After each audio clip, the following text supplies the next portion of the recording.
Mitral stenosis 5 marks का question है। Mitral stenosis, इसमें क्या होता है? It is a condition characterise by structural abnormality देखने को मिल रही है माइट्रल वॉल्व के अंदर, ठीक है। तो condition characterise by structural abnormality in the mitral valve apparatus that result in the obstruction to left ventricular air flow, ठीक है, ब्लड फ्लो, सॉरी। तो यहाँ पे क्या होगा कि एबनॉर्मेलिटी देखने को मिल रही है माइट्रल वॉल्व के अंदर, जिसकी वजह से अगर माइट्रल वॉल्व के अंदर एबनॉर्मेलिटी आ गई तो लेफ्ट वेंट्रिकुलर का जो ब्लड फ्लो हो रहा है वो अच्छे से नहीं हो पाएगा, ठीक है। नॉर्मल जो वॉल्व का एरिया है वो कितना लिखा है? ये 4 to 6 सेंटीमीटर स्क्वायर नॉर्मली होता है, 4 to 6 सेंटीमीटर स्क्वायर, ठीक है। और मेल फीमेल का रेशियो 1:2 बताया है कि 1:2, मतलब फीमेल्स में ज्यादा कॉमन है, ठीक। उसके बाद इसका क्यों हो रहा है ऑब्स्ट्रक्शन, क्यों हो रहा है स्ट्रक्चरल एबनॉर्मेलिटी माइट्रल वॉल्व में? तो सबसे पहले तो लिख दिया कि रूमेटिक कार्डाइटिस की वजह से हो सकता है, कंजेनाइटल माइट्रल स्टेनोसिस में होता है ये, ठीक है। कंजेनाइटल माइट्रल स्टेनोसिस की वजह से ये हो सकता है। और माइट्रल या फिर एन्यूलर कैल्सिफिकेशन अगर हो गया ना माइट्रल वॉल्व के अंदर, उसकी वजह से हो सकता है, या कंजेनाइटल हो सकता है, कैल्सिफिकेशन की वजह से हो सकता है, कार्सिनोइड सिंड्रोम में होता है, विपल्स डिजीज में भी माइट्रल स्टेनोसिस देखने को मिल रहा है, अमाइलोडोसिस में हो सकता है। तो इन सब रीजन की वजह से माइट्रल वॉल्व के अंदर स्ट्रक्चरल एबनॉर्मेलिटी आती है। रूमेटिक कार्डाइटिस, कंजेनाइटल ही हो गया mitral stenosis, mitral annular calcification, Whipple's disease, amyloidosis. Pathology में क्या हो रहा है? Mitral stenosis is always rheumatic origin का होता है। माइट्रल वॉल्व की ओरिफिस जो है ना वो स्लोली कैसी होती है? छोटी होती जाती है, ठीक है, स्लोली डिमिनिश होती जाती है प्रोग्रेसिव फाइब्रोसिस की वजह से, कैल्सिफिकेशन ऑफ द वॉल्व की वजह से।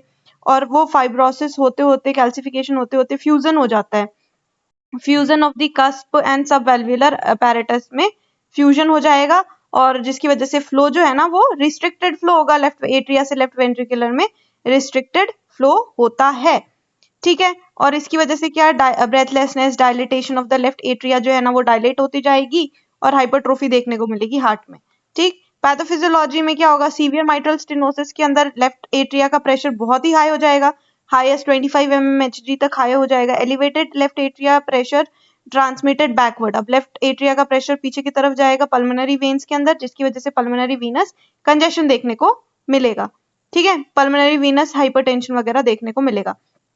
तो ये सीवियर माइट्रल स्टेनोसिस के केस में ऐसा होता है कि लेफ्ट एट्रिया का प्रेशर बहुत ज्यादा बढ़ जाएगा 25 mmHg तक, और फिर जो ये एलिवेटेड प्रेशर है it is transmitted back into the pulmonary veins and pulmonary Venus hypertension देखने को मिलेगा, जिसकी वजह से क्या हो जाएगा? अल्टीमेटली एल्वियोलर वॉल्स जो हैं वहां पे भी थिकनिंग, फाइब्रोसिस वगैरह देखने को मिलेगी लंग्स के अंदर, और हाइपोक्सीमिया होगा।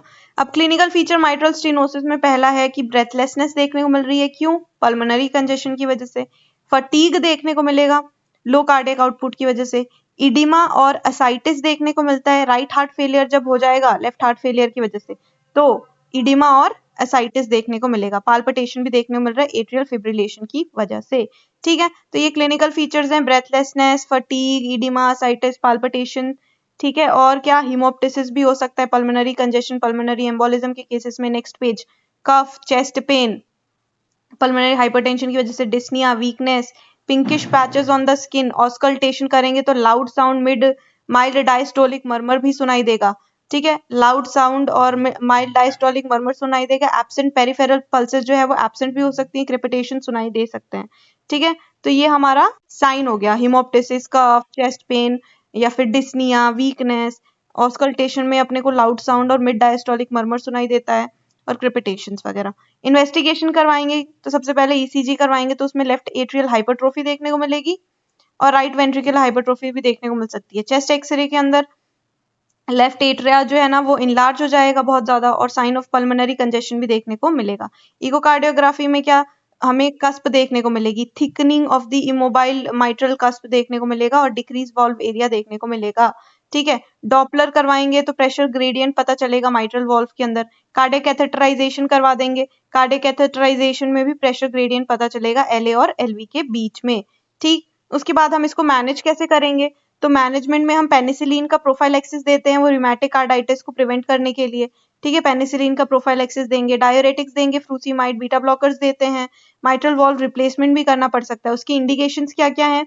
तो आइसोलेटेड माइट्रल स्टीनोसिस हुआ है, LA free of thrombus, no regurgitation, signified symptoms, अगर खतरनाक सिम्टम्स आ रहे हैं तो माइट्रल वॉल्व के रिप्लेसमेंट करना पड़ेगा। कॉम्प्लिकेशन इसका क्या हो सकता है, तो embolism, pulmonary hypertension, right ventricular failure हो सकता है इसकी वजह से, हार्ट फेलियर हो सकता है, इन्फेक्टिव एंडोकार्डाइटिस हो सकता है, कंजेस्टिव कार्डियक फेलियर हो सकता है। ठीक है, तो एम्बोलिज्म, पल्मोनरी हाइपरटेंशन हो सकता है इसकी वजह से, राइट वेंट्रिकुलर फेलियर हो सकता है, और heart failure, infective endocarditis, congestive cardiac failure हो सकता है, कॉम्प्लिकेशन है। ये हो गया हमारा माइट्रल स्टेनोसिस। इसमें क्या होता है, नॉर्मली 4 to 6 सेंटीमीटर स्क्वायर का माइट्रल वॉल्व की ओपनिंग होती है। मेल फीमेल का रेशियो जो है वो 1:2 है, और यहाँ पे स्ट्रक्चरल एबनॉर्मेलिटी देखने को मिल रहा है माइट्रल वॉल्व के अंदर। ठीक है, और कॉज इसका र्यूमेटिक कार्डाइटिस कंजेनाइटल हो गया, या फिर कैल्सिफिकेशन हो गया, mitral valve annular calcification, carcinoid syndrome में कॉमन है, विपल्स डिजीज और एमाइलॉइडोसिस में भी ये कॉमन है। और यहाँ पे प्रोग्रेसिव फाइब्रोसिस होती है, कैल्सिफिकेशन हो जाता है और फ्यूजन हो जाता है, और इसकी वजह से ब्रेथलेसनेस वाले सिम्टम्स देखने को मिलेगी। ठीक है, breathlessness, fatigue, oedema, ascites, palpitation वगैरह, dyspnoea, haemoptysis, cough, chest pain और वीकनेस वगैरह, और ऑस्कल्टेशन में लाउड साउंड और माइल्ड डायस्टोलिक मर्मर।